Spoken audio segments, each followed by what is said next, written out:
starting our journey into Glacier Bay.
That might be a St. Bernard, I think. And then this depicts how the Tlingit lived in this area for centuries and for generations, harvesting salmon, picking berries, hunting seals, and really living here in their homeland in Glacier Bay. We're out here on the tour in Glacier Bay, and I'm with, what's your name? Golden. So you were telling me about this place up here, like a tidal inlet. That's right. There's a mountain up there that's some point in the next 100 years, hopefully later than sooner, it's going to wash down, take out the whole bay. It's expected probably like 100-foot tidal wave will just wash over everything. So how did you make your way out to like Alaska? Yeah, so I'm originally from Colorado, but wanted to work up in Alaska, visited plenty.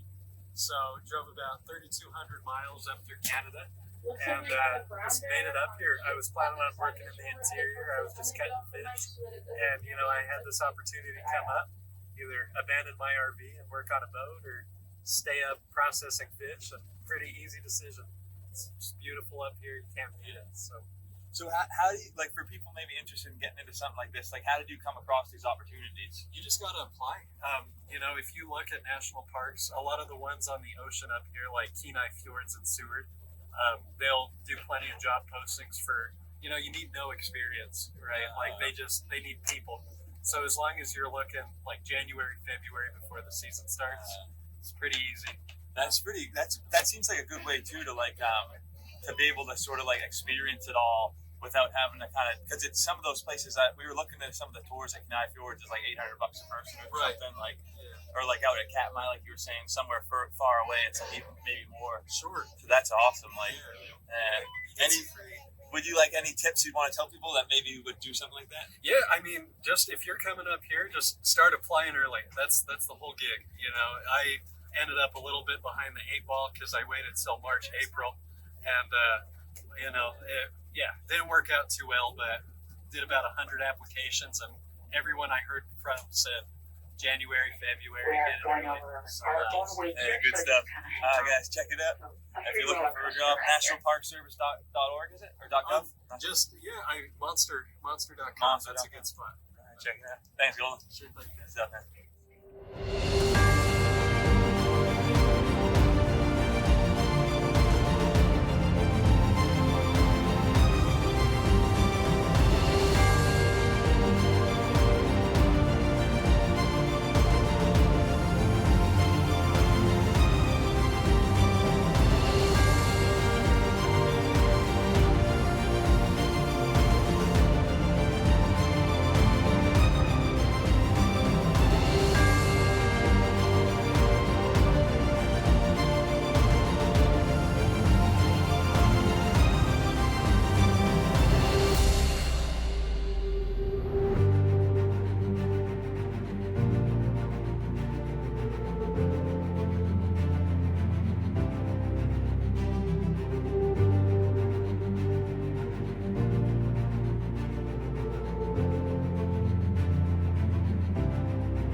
Right in the middle. Here it comes. What are we hearing?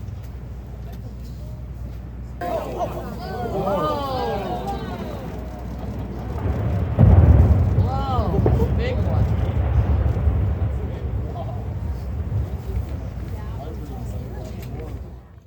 I hope we all keep our Glacier. I'll see. For 10 years. Maybe we'll see you next time, Johnny Hops. Man, icebergs. It's also cool how there's just like a bunch of ice just scattered around here. So you can have an option to get dropped off here and do kayaking, and also like backcountry camping out here. We're actually gonna pick up some people that have just been out here in the wilderness. Comment down below, how long did you guys last out here? If you had unlimited food and water, how long could you last out here? The problem is not about the food. The problem is that I'm gonna become the food for the wolf here.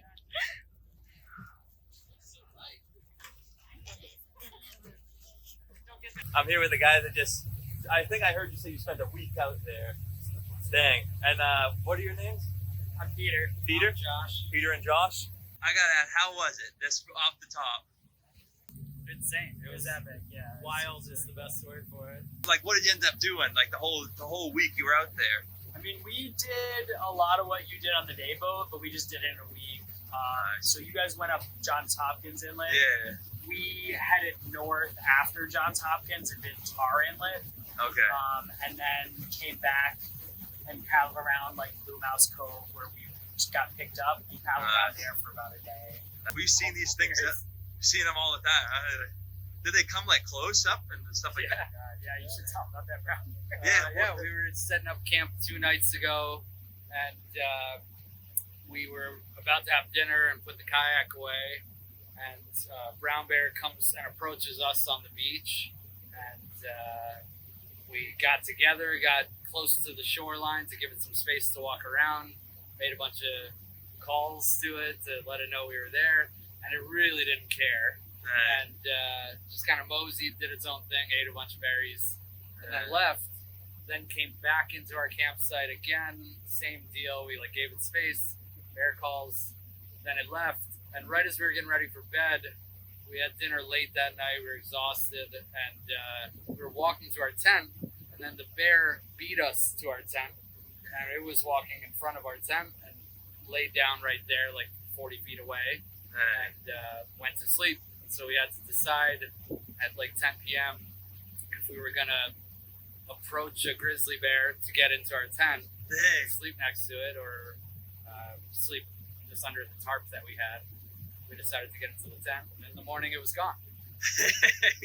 Neither of us got a lot of sleep that night. Yeah, I did not sleep. We woke up in the morning and took a peek out of the tent and didn't see it there, and we were pretty happy about that. Yeah, that's pretty cool. I woke up last night to wolves howling, and then I told him about it, and then this morning we heard him at breakfast again, and we were like, wow, it'd be really cool to see a wolf. And as we were paddling this morning, we were just talking.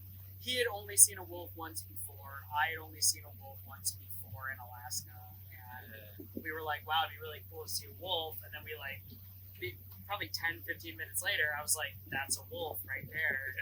That's I awesome. just watched this wolf from the kayak. It was on the shore. It was close by. And It it kind stuck of around walked for a towards while. us. Yeah, We it was probably cool. watched it for 10, 15 minutes. Yeah, very exciting. There's a humpback spouting behind us while we were watching the wolf. That's the thing about being here is like you can see something cool, but then like behind you, there's also like something cool. Like there's a humpback just lunge feeding, and then a wolf here. Either one of those would make the trip, but the fact that you're seeing them together was pretty gnarly. That's awesome. This has been a bucket list trip for a long time.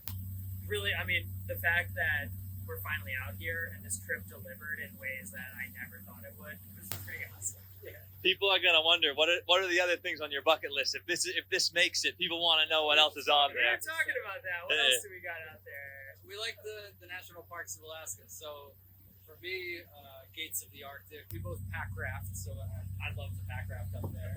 Pack rafting trip there. Lake Clark National Park for me. That's the thing in Alaska.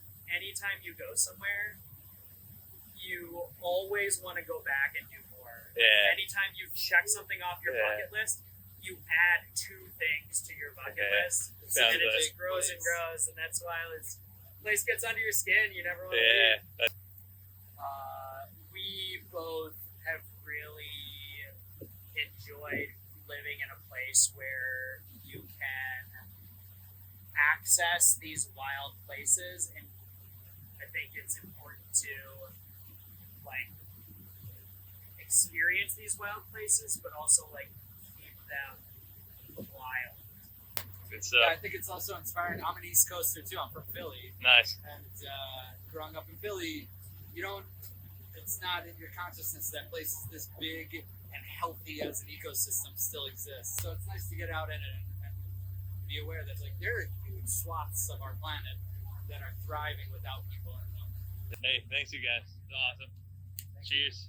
I hope you keep Matty Appleseed. So I'm gonna ask Josh about like his story. He's from Philly originally, and I want to get his story out to you guys of how he got out to Alaska and his journey out here. So It's a long story, but the shortest version is I moved out to New Mexico. I was living out there because I like playing outside, and I ended up doing the National Outdoor Leadership School in Wyoming and got certified as a wilderness first responder, which is like EMT if there's no hospital within 50 miles. And it opened more job opportunities up to me than like college. And so I got all these job opportunities presented to me and moved to Hawaii for a year and lived and worked out there as a guide. And then from there, I started guiding in Kenai Fjords. that's awesome. Thanks. So if you guys are looking, for opportunity, and just right there, Knowles, National Outdoor Leadership School. Yeah, and I always try to find good plugs. That seems like one of the best plugs out. Like It's a great program. yeah, if you're someone who loves outdoors things, you get paid to work in Hawaii. I mean, you get paid to work in Alaska. If you're looking for something to do, like check it out. Knowles. And do they just have one school in Wyoming, or is it like other? Yeah, they got one based in Palmer, Alaska. They got one in Wyoming. They got one in the Northeast. They got one in like Scandinavia. They're all over the place. All right, all over the place, you guys. So you can check it out. Where's the local one for you, and make it happen. There's our ship. Just got back from the ship. Where to next?